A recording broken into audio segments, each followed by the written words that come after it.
Les peines ne peuvent être exécutées que dans un certain délai, qui est de 5 ans en matière correctionnelle et de 20 ans en matière criminelle. Dans ce délai, après la condamnation, il faut que les personnes aient été interpellées, incarcérées. En 2004, un décret est intervenu pour dire qu'il y avait un certain nombre d'actes d'exécution, par exemple la délivrance d'un mandat d'arrêt, qui interrompaient ce délai. Donc on pouvait interpeller au-delà du délai de 5 ans.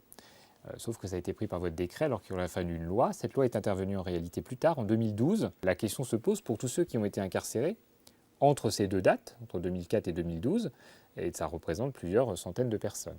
Donc il faut savoir pour ces gens-là si la détention est légale, c'est-à-dire si elle a bien été exécutée dans les 5 ans ou les 20 ans, ou si elle est irrégulière pour avoir été mise en œuvre au-delà de ces délais. Ces personnes non seulement vont devoir être libérées immédiatement, sinon on est en situation de détention abusive, et surtout elles vont pouvoir se retourner contre l'État pour demander une indemnisation pour cette détention qui n'aurait jamais dû être. Ce sont des dossiers nécessairement compliqués, lourds et potentiellement dangereux, et j'imagine moi en ce moment ce que peuvent penser les victimes de ces personnes qui avaient été réincarcérées très tardivement et qui vont devoir être libérées à cause d'une erreur du gouvernement précédent.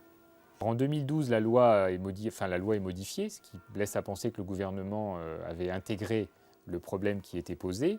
Mais 2012, ça n'aurait échappé à personne que c'était la phase électorale, préélectorale des présidentielles et des législatives, et que peut-être certains ont pensé que libérer 20, 30 ou 50 personnes condamnées à des peines parfois lourdes dans cette période-là n'était peut-être pas le plus opportun.